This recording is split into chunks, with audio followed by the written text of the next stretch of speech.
누군가 너를 위해 기도하네. 이 찬양을 아마 여러분 한두 번 들으셨겠습니까? 저 같은 경우에는 수십 번, 수백 번 듣는데요, 지금도 저 찬양을 들으면서 글쎄요, 제 마음이 지금 힘들고 어려워서 그런지 더 깊은 은혜가 되고 감동이 되고 감사가 되고, 그리고 또 힘이 되고 용기가 되네요. 여러분, 이 찬양을 수십 번 들어서 지루하십니까? 아유, 또 저 찬양이야 이러시는 분 혹시 계신가요? 찬송가를 보면요, 어렸을 때부터 지금까지 찬송을 부르는데 단 한 번도 그 찬송이 지루하다, 아우 이제 지겹다, 이런 마음을 한 번도 가져본 적이 없습니다. 내가 좋아하는 것은요, 들어도 보아도 거스리지도 않고 실증나지도 않고 그러지 않습니까? 저는 개인적으로 잠들 때, 또 차를 마실 때 내가 좋아하는 어떤 그 클래식이 있는데 그걸 들으면서 이렇게 잠자기도 하고 잠들기도 하고 차를 마시고 그래요. 그럼 왠지 모르게 잠도 편안히 들게 되고, 또 하루의 일정을 정리하는데도 마음이 정돈되면서 참 좋아요. 내가 좋아하는 음악, 좋아하는 음식 물리지 않는 것입니다. 지겹지 않은 것이죠. 여러분, 밥을 하루에 3끼 먹지 않습니까? 밥도 그렇지요. 매일 먹지만 또 먹는 거예요. 때가 되면 또 먹고 싶은 거예요. 왜 그렇습니까? 우리 몸에 좋은 것이기 때문에 그래요. 설령 내가 좀 밥이 싫어도 먹어야만 돼요. 왜 그러냐? 내가 살아야 되기 때문에 그러는 거예요. 야, 목사님이 오늘 설교 시작하면서 왜 저렇게 서론을 열어가시나? 아마 눈치가 빠르신 분은 아마 눈치채셨을지도 모르겠어요. 너희는 세상의 빛이니 너희는 세상의 소금이라. 이 본문의 말씀을 여러분들이 읽으면서 들으면서 두 부류로 이렇게 나뉜다, 이렇게 저는 생각이 되는데요, 한 부류는 내가 이미 소금의 삶과 빛의 삶을 내가 충분히 살고 있는데 또 저 얘기를 들어야 되나? 저 설교를 들어야 되나? 이런 분이 계실 것이고, 또 한 부류는 내가 소금이고 빛이면서도 그렇게 살지 못해서 하나님께서 나에게 또 저 말씀을 들려주시는구나, 이렇게 생각하시는 분들도 계실 텐데요, 여러분은 어느 쪽이신가요? 야, 저 설교, 저 말씀 정말 너무 많이 들었다, 너무 많이 내가 알고 있고, 이런 분 계십니까? 사랑하는 여러분, 오늘 우리가 소금처럼 빛처럼 그렇게 살아야 되는 것은 당연한 것입니다. 예수님을 내가 나의 구주로 영접했다 그러면요, 나는 이미 소금이고 빛이에요. 소금이 되려고 애쓸 일이 없습니다. 빛이 되려고 애쓸 일이 없습니다. 이미 예수님이 나의 구주이심을 믿는 자들은요, 성경의 예수님의 말씀 보십시오. 소금이 될 것이다, 나를 믿으면 빛이 될 것이다. 아닙니다. 너희가 나를 믿느냐? 그러면 너희는 세상의 소금이고 빛이다. 소금도 맛을 내는데 맛을 좀 잘 내는 소금이 있고 좀 질이 떨어지는 소금이 있을 뿐이에요. 빛도 마찬가지예요. 밝은 빛이 있고 조도의 차이에 엷은 그런 조그마한 빛도 있을 수 있는 것 뿐이지, 빛은 빛인 것이에요. 우리가 세상을 살면서 성도는 이미 세상의 소금이고 이미 세상의 빛인 거예요. 우리가 원하고 바라는 것은 좀 더 밝은 빛의 그 예수님의 모습으로 바뀌어 가야 된다라고 애쓰는 것이 신앙생활인 것이고요, 조금 더 맛을 좋게 잘 내는 소금처럼 살아야 되겠다라고 힘쓰고 애쓰는 것이 신앙생활인 것이에요. 여러분, 말씀을 들으면서 그러면 목사님은 빛처럼 소금처럼 그렇게 세상을 완벽하게 사십니까? 이렇게 물으신다면요, 저 자신 없죠. 여러분보다도 훨씬 더 부족한 부분도 많고요, 약점도 많은 사람이 저기 때문에 그래요. 그러나 자신이 있는 것은 뭐냐? 나는 정말 빛이시며 그리고 소금 본체이신 예수님의 삶을 나도 한번 여기에 살아보려고, 이 땅 위에 살아보려고 애쓰며 힘쓰며 발버둥치고 있다라고 하는 것은 자신 있습니다. 여러분도 그런 삶을 살아야 될 줄로 믿습니다. 아멘. 많은 성도들이요, 사람을 보면서 실망해요, 낙심해요, 시험에 들어요. 목사가 저러면 되나? 아니, 예수를 수십 년 믿었다는 장로가 저 모양이야? 권사가 저렇게 할 수 있어? 그럴 수 있습니다. 그럴 수 있습니다. 우리의 신앙생활은 사람을 보면서 가는 게 신앙생활이 아니에요. 아무리 수십 년, 수백 년 믿은 사람은 없겠지만, 아무리 오래 예수를 믿어도요, 온전한 소금과 빛의 모습은 어려운 거예요.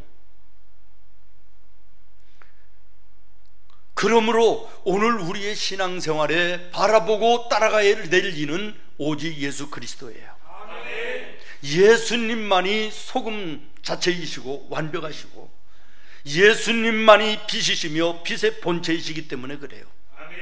근데 우리가 사람을 바라보면서 신앙의 길을 걸어다가 보니까 시험 들고 낙심하고 실망하고 넘어지는 이런 경우들이 없지 않아 있는 것이죠. 사랑하는 성도 여러분, 사람에게서 소금과 빛을 찾으려고 애쓰며 힘쓰지 마시고 빛의 본체가 되시는 예수님, 소금 자체이신 예수님을 우리가 바라보며 그 안에서 그 모습으로 살려고 애쓰고 힘쓰는 모습이 되어지기를 바랍니다. 그래서 정말 내가 있는 곳에서 내가 만나는 모든 사람들에게 빛처럼 소금처럼 유익과 아름다움과 선한 영향을 미치는 하나님의 사람들로 살 수 있기를 예수님의 이름으로 축원합니다. 여러분 한번 따라 하시겠습니까? 예수님을 바라보고 내가 먼저 변하자. 예수님을 바라보고 내가 먼저 바뀌자.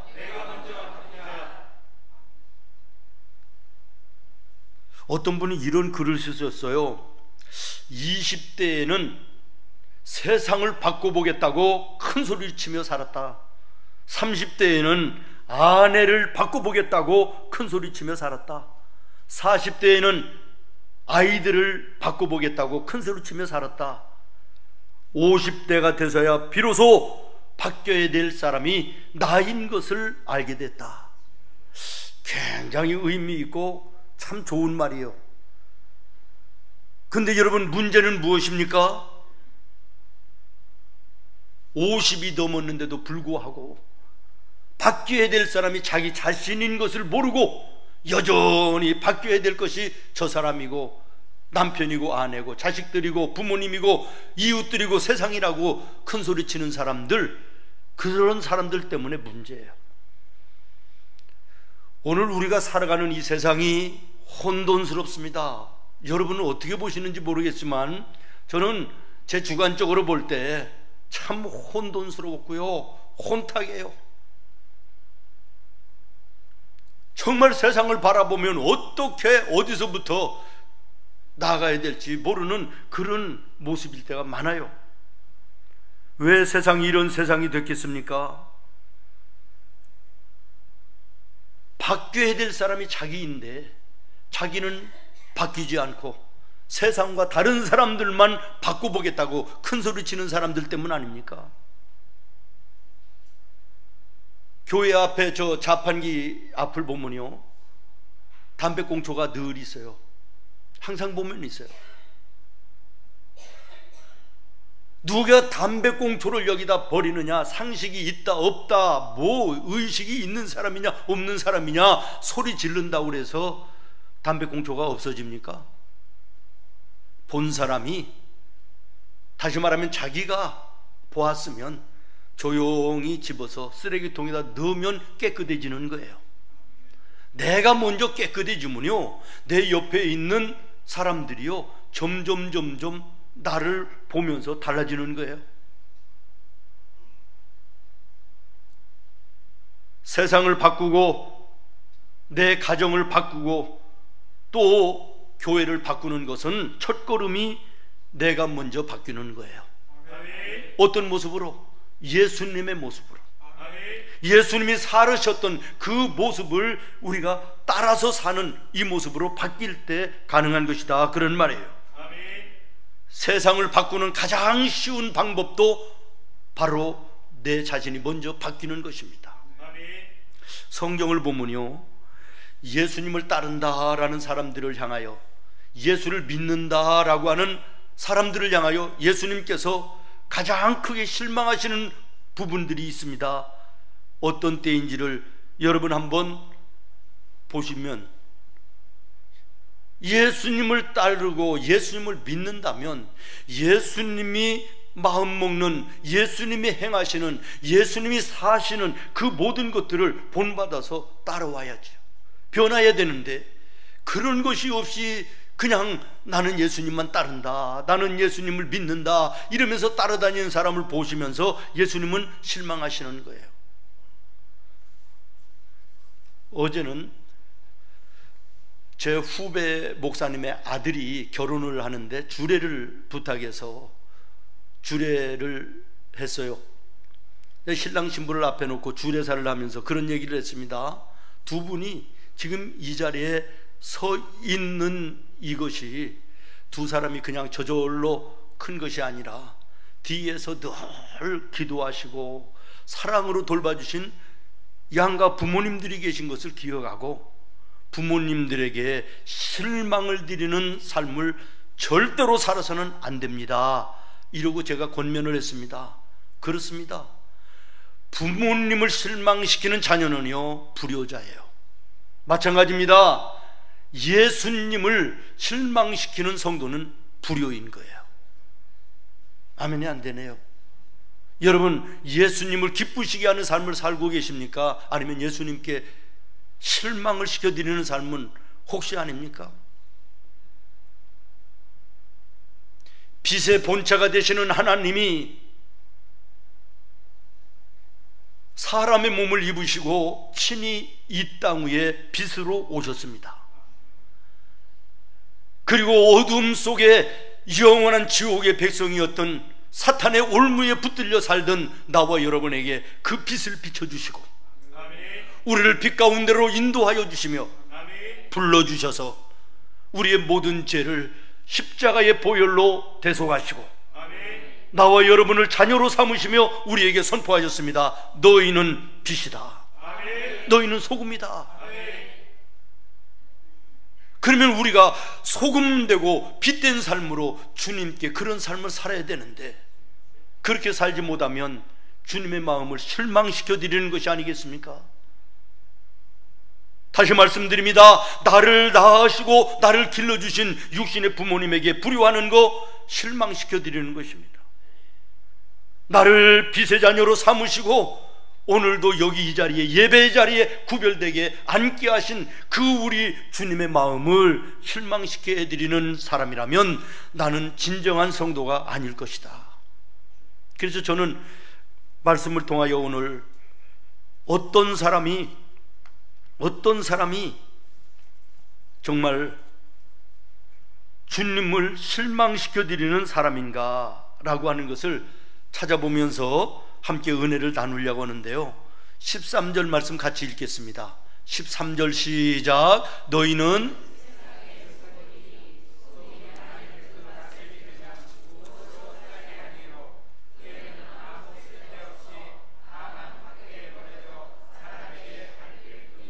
아멘. 무슨 말씀이냐면요, 소금을 소금병에 담아서 그대로 찬장에 두고 있는 모습은 우리 주님이 보실 때 실망하신다라는 거예요. 그 다음에 15절부터 16절입니다. 시작. 사람이 등불을 켜서 말 아래 두지 아니하고 등경 위에 두나니 이러므로 집안 모든 사람에게 비치느니라. 이같이 너의 빛이 하늘에 계신 너의 아버지께 영광을 돌리게 하라. 아멘. 등불을 켜서 말이나 대박으로 덮어놓는 사람 주님이 보실 때 실망하신다는 거예요. 소금을 소금병에 그대로 놔두는 게 무엇일까요? 소금은 소리 없이 녹아야 되는 것입니다. 다시 말하면 희생하고 헌신해서 다른 사람의 삶에, 내 인생에 맛을 내는 것이 사명인 것입니다. 그런데 소금 그대로 있으면 그게 무슨 의미가 있는 것이냐라는 거예요. 소금은 보고 감상하는 장식품이 아닙니다. 소리 없이 흔적 없이 녹아서 맛을 내는 것이 소금의 사명인 거예요. 예수를 믿은 지가 수십 년 됐다 그러면서도 옛날에 내 모습 그대로 있는 거예요. 소금이 녹아지지 않은 것처럼, 소금 덩어리가 그대로 있는 것처럼 옛날에 성질 그대로 있고, 옛날에 말하는 것 그대로 있고, 옛날에 행하던 행동이 그대로 있는, 그러면서도 예수 믿는다, 나는 예수님의 자녀다, 이런 모습들이 우리의 가운데 있지 않느냐.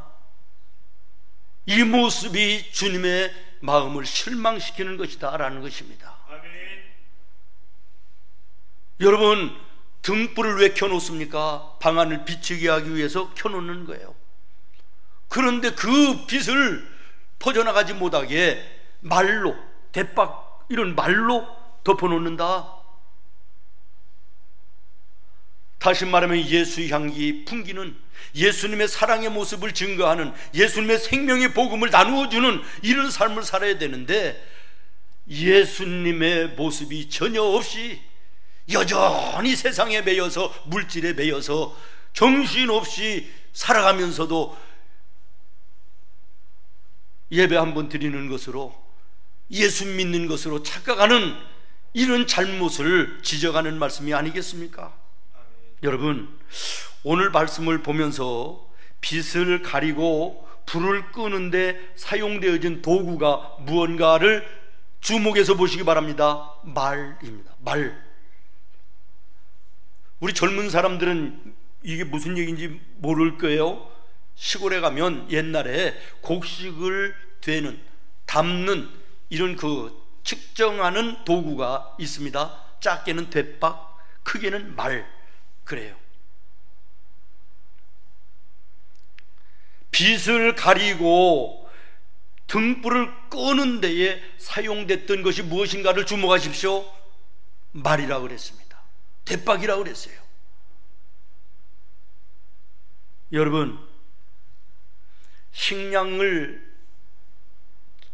재는 이 측정 단위가 대박이고 말인데요, 그 당시에는요, 곡식이 얼마나 많으냐에 따라서 부의 측정이 가능했던, 지금도 물론 그렇습니다.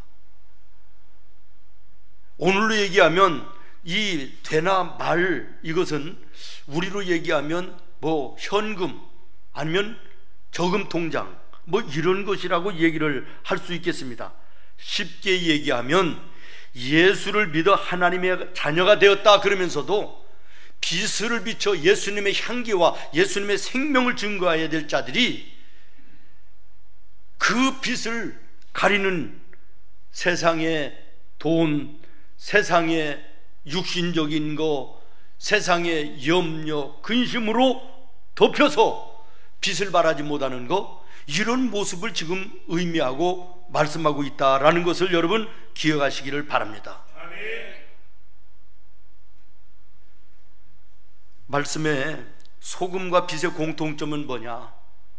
두 개 다요, 스스로 녹아서 흔적 없이 사라져 맛을 내고 어둠을 밝히는 것이 공통점입니다. 촛불도 녹아 내리면서 어둠을 밝히잖아요. 소금도 녹아내리면서 맛을 내잖아요. 오늘 예수 믿어 소금되고 빛된 자녀들은 그런 삶을 살아야 되는데, 세상 염려와 세상 물질에 쫓아서 여전히 불은 꺼진 상태요, 소금은 소금덩어리로 그대로 있는 그 상태, 예수님이 보실 때 실망이다, 그런 말씀인 것입니다. 오늘 예수를 믿는다 그러면서도 내 삶이 예수님의 삶의 모습으로 변화되고 바뀌어지는 이 모습이 없이는 오늘 우리 하나님의 진정한 자녀라고 얘기할 수 없음을 기억하시고, 오늘 나는 여전히 그대로 소금덩어리로 남아있고 불 꺼져 있는 그 대박으로 말로 덮여져 있는 이런 등불의 모습은 아닌지 영의 눈으로 내 영적인 모습을 돌아보는 귀한 시간이 되어야 될 줄로 믿습니다. 아멘. 어느 집사님이 사업을 하는데요, 경제가 어려워서 다른 집들은 잘 안 된대요. 다른 업종에 똑같은 업종인데도 다 안 된대요. 그런데 자기 사업은 잘 되는 거예요. 그러면 감사해야 되는 거 아니에요? 하나님 은혜입니다 라고 감사해야 되는데, 아주 자기의 실력이 있고 자기 기술이 뛰어나서 그런 줄로 알고 이제는 점점 예수님을 멀리하는 거예요. 예배를 멀리하는 거예요. 교회를 멀리하는 거예요.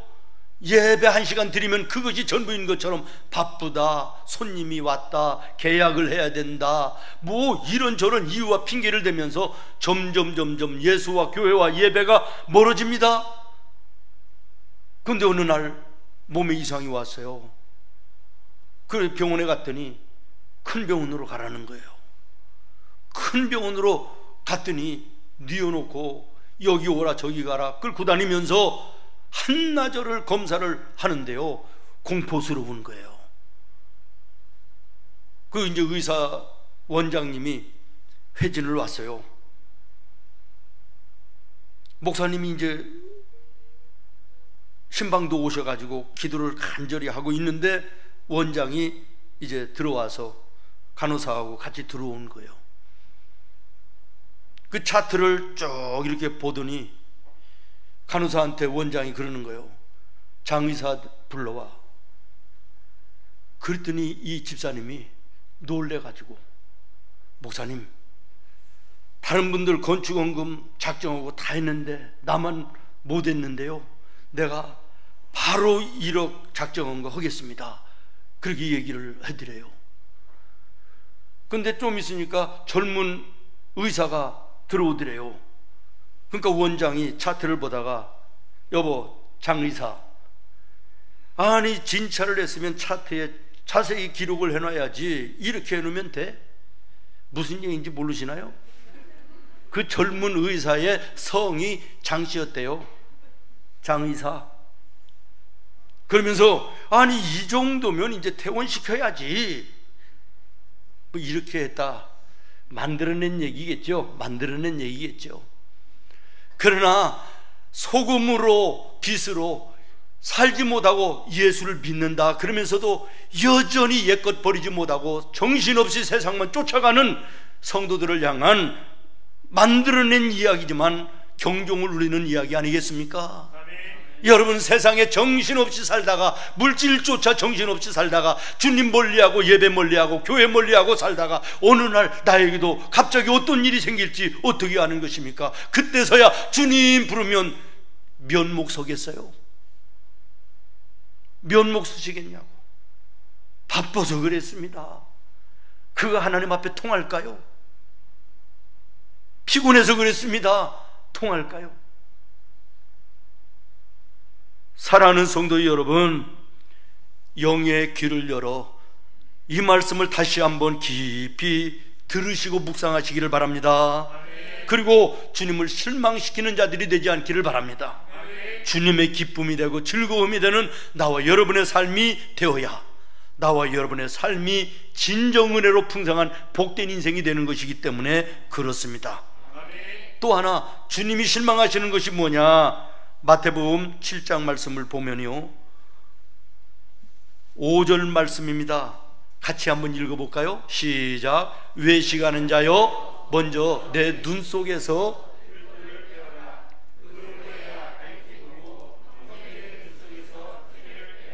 아멘. 무슨 말이냐? 자기 비판에는 엄격하지 못한 자들, 주님이 실망하신다라는 거예요. 다른 사람의 잘못은 정확하게 비판하고 비난하고 정죄까지도 하면서도 자기 자신에 대해서는 비판할 줄 모르는 사람, 이런 교회 다니는 사람, 그건 예수 믿는 사람이 아니죠. 그런 사람을 주님이 보실 때 실망하신다, 그런 말이에요. 어떤 분이 그것을 한번 조사를 해봤답니다. 나라별로 할 일이 없어서 한가할 때 사람들은 무엇을 주로 하나? 그랬더니 몽고의 사람들은요, 서너 명이 3, 4, 5 모여 앉아가지고요, 숫돌에다가요 칼을 간대요. 전쟁이 일어나면, 사냥을 나가면 이기고 사냥을 많이 할 수 있도록 준비한다는 거예요. 그런데요, 중국 사람들은 모여 앉아가지고 햇빛에 이 잡는데요. 이 잡고. 이탈리아 사람들은요, 노래한대요. 논대요. 그럼 우리 한국 사람들은 뭐 하는지 아십니까? 그 자리에 없는 사람 한 사람 데려다가 놓고 입으로다가, 다시 말하면 흔히 얘기하는 뒷담화, 이게 우리 한국 사람들이 하는 일이래요. 여러분, 여기에서 자유하시나요? 우리 예수 믿는 성도들은 안 그럴까요? 어떤 교회는요, 찬양대가 없대요. 왜 그러냐면 교회의 모든 말과 문제와 불평과 원망은요, 여기서 다 나온다네. 우리는 그런 적이 없는데. 그런데요, 그래서 아예 진짜 찬양대가 없는 교회들이요, 상당수가 있다 그래요. 교회에서 우리 성도들은요, 주먹으로 막 머리칼 잡고 이렇게 싸움은 못 하니까 할 수 있는 게 뭐예요? 이거지, 이거. 그러니까 교회의 모든 문제의 99%가 말이에요.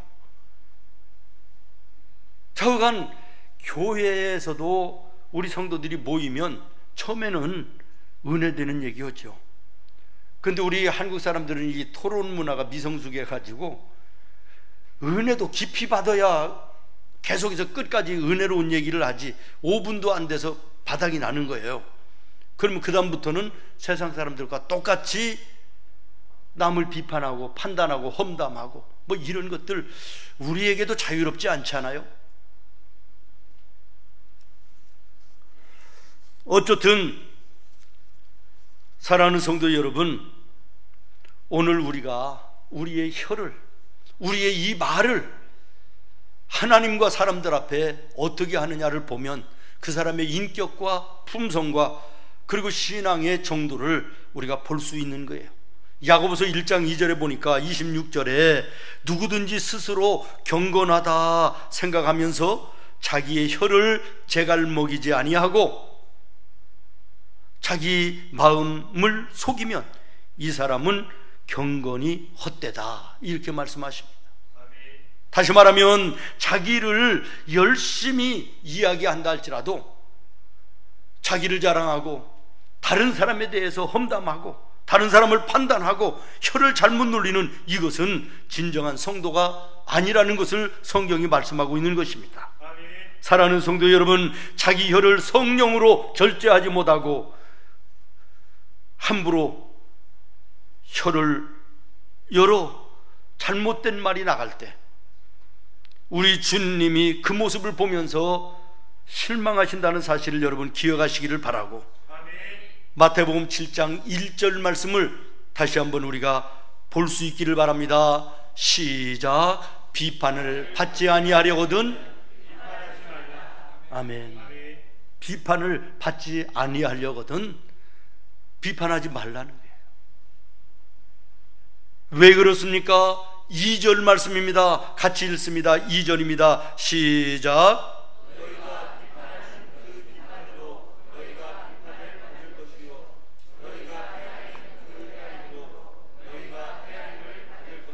아멘. 맞는 말씀 아닙니까? 우리가 흔히 듣는 이야기 있습니다. 남을 향하여 비판한다는 것은 손가락질한다는 거 아닙니까? 남을 비판할 때 그 사람을 향하여는 손가락이 하나가지만 너를 향하여서는 모든 손가락이 너를 향한다, 이런 이야기 우리 많이 듣지 않습니까? 맞는 이야기지요. 비판에 대해서 자유로울 사람은 아무도 없습니다. 한 사람도 없습니다. 정말 그렇습니다. 3절로 5절 말씀을 보겠습니다. 시작. 어찌하여 형제의 눈 속에 있는 티를 보고 내 눈 속에 있는 들보는 깨닫지 못하느냐. 보라, 내 눈 속에 들보가 있는데 어찌하여 형제에게 말하기를 나로 내 눈 속에 있는 티를 빼라 하겠느냐.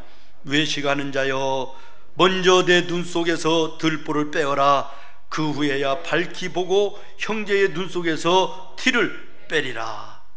아멘. 요즘에 방송을 보면 공중파를 비롯해서 종편들과 유튜버들 수도 없는 사람들이 막 무작위로 띄우는데요, 처음에는 그게 보면 시원하더라고요. 공감도 가고 알 권리를 이렇게 알게 해서 참 좋다 생각을 했는데요, 나중에 점점 가다가 보니까요, 내 자신이 이상해지는 거예요. 좋은 얘기는 별로 없어요. 패널들 몇 명 나와서 편갈라 가지고 서로가 헐뜯고 비난하고 비판하고 막 그러는데요, 나중에는 내 자신이 이상해지는 거예요. 끊어버려야 되겠다, 멀리해야 되겠다, 그런 생각을 했습니다. 사랑하는 성도 여러분, 오늘 우리는 정말 비판과 비난에 자유로울 사람이 없음을 알고 내 자신에 대해서는 철저하고 다른 사람을 대해서는 예수님의 마음을 가지고 우리가 돌아봐야 될 줄로 믿습니다. 얼마 전에 어느 목사님, 그 비리가 세상에 폭로돼 가지고요, 정말 고개를 들 수 없는 그런 사건이 있었습니다. 세상 사람들 뿐만 아니라 저 자신부터도 정말 분이 일어나고, 아니 저런 인간이 모든 성직자들을 욕되게 하고 한국교회를 이렇게 욕되게 하나 분노했는데요, 기도하다가 보니까요, 성령께서 내 마음에 주시는 게 뭐냐면, 야 이놈아, 너도 드러나지 않았을 뿐이지 네 속에는 욕심이 없니? 네 속에는 음란이 없니? 네 속에는 혈기가 없느냐? 도적질하는 이런 모습들이 너에게는 없느냐? 주님이 그렇게 물으시더라고요. 여러분, 뉴스에 오르내리는 죄인들, 범죄자들을 보면서 여러분 분노하십니까? 저럴 수가 있느냐고 화내시고 분노하시지요? 그러나 사실 여러분의 심령을 영적으로 돌아보면 드러나지 않았을 뿐이지 죄에서 자유할 사람 하나도 없지 않습니까? 어떤 분이 그런 말을 했더라고요. 우리 인생길은 교도소 담장 위를 걸어가는 것과 같다. 담장 안으로 떨어지면 죄인이고 담장 밖으로 떨어지면 죄인이 아닌 것뿐이지 전부 다 죄인이다.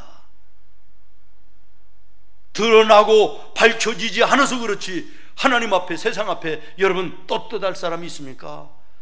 저는 자동차를 운전할 때 어저께도 우리 집사람이 내가 말을 좀 거칠게 했더니, 여보, 이 붙어 있는 거 블랙박스에 녹음도 된다는데, 그렇지, 이거 터지면 나는 그냥 끝나지. 따라해요. 조심하십시다. 무엇을 따라해요? 무엇을? 혀를. 아멘. 재갈 물리래요. 성령으로 재갈 물리지 않으면 너의 거룩하게 보이는 거 할 것이다. 마지막으로 하나 더 주님이 실망하시는 것이 뭐냐? 주님이 실망하시는 것이 뭐냐? 마태복음 23장 25절인데요 같이 읽겠습니다. 시작. 화 있을진저 외식하는 서기관들과 바리새인들이여, 잔과 대접의 겉은 깨끗이 하되 그 안에는 탐욕과 방탕으로 가득하게 하는도다. 아멘.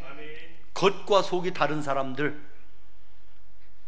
예수 믿는다 그러면서도 신앙생활 한다 그러면서도 겉과 속이 다른 모습, 이거 주님이 보실 때 실망하신다는 거예요.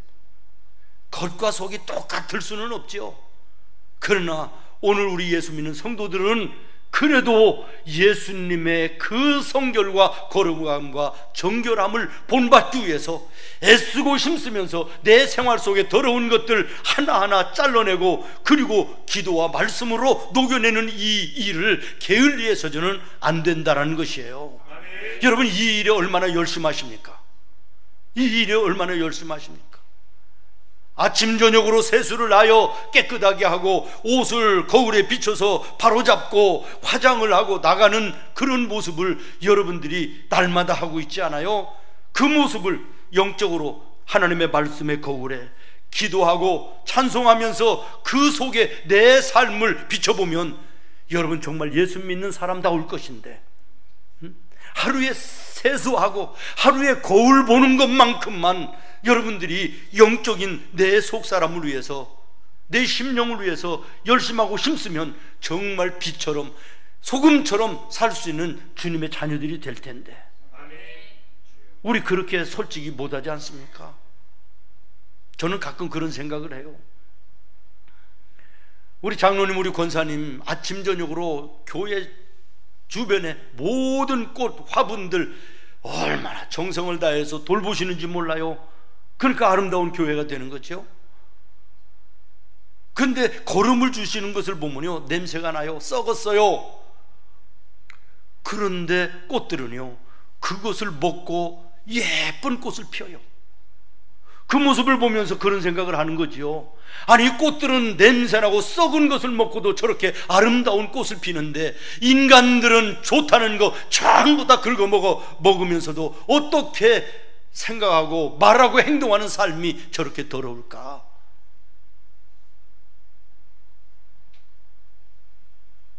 사랑하는 성도 여러분, 우리 주님은 외형적인 것보다 내면을 보시는 주님이심을 기억하시기를 바랍니다. 이스라엘의 왕을 세울 때 선지자를 보냅니다. 다윗의 집에 갔습니다. 다윗의 형들이 그 선지자 앞에 나오는데요 키도 크고 잘생기고 멋있어요. 기름을 부으려고 합니다. 하나님, 아니다. 그 자리에 형들이 다 지나가도 기름 부을 사람을 하나님이 허락하시지 않는 거예요. 묻습니다. 당신 집에 아들이 이게 다입니까? 아니요. 가장 처지는 막내 다윗이라는 애가 하나 있는데 걔는 별 볼 일 없습니다. 밖에 지금 양을 치고 있습니다. 데려오십시오. 데려왔더니 하나님이 보시고 이는 내 마음에 합한 자라. 사람은 외모를 보지만 우리 하나님은 중심을 보시는 하나님이심을 기억하시기를 바랍니다. 그래서 사도 바울은 고린도후서 4장에 이렇게 말합니다. 너희들은 속사람을 단장하라. 외적인 것 단장하는 것도 좋은 것이지만 그러나 그보다 더 중요한 것은 너희들의 속사람이니 너희들은 속사람을 단장하라고 말씀하고 있는 것입니다. 마태복음 5장에 하나님 나라 천국을 보는 자는 외적으로 잘난 자가 아니라 마음이 청결한 자가 하나님 나라를 볼 것이요. 오늘 우리의 속사람이 하나님의 말씀으로 성령으로 찬송으로 기도로 깨끗하여야 됩니다. 예수님처럼은 될 수 없지만 예수님의 그 거룩과 성결을 본받기 위해서 애쓰며 달려가는 나와 여러분의 모습이 되어야 될 줄로 믿습니다. 말씀을 마치겠습니다. 고린도후서 13장 5절에 이렇게 말씀하십니다. 너희는 믿음 안에 있는가? 너희의 자신을 시험하고 너희의 자신을 확증하라. 너무나도 잘 알고 많이 알고 있던 이 말씀들을 다시 한번 조용히 여러분 집에 돌아가서도 묵상하시면서 거룩한 결단이 나와 여러분의 삶에 있기를 예수님의 이름으로 축원합니다.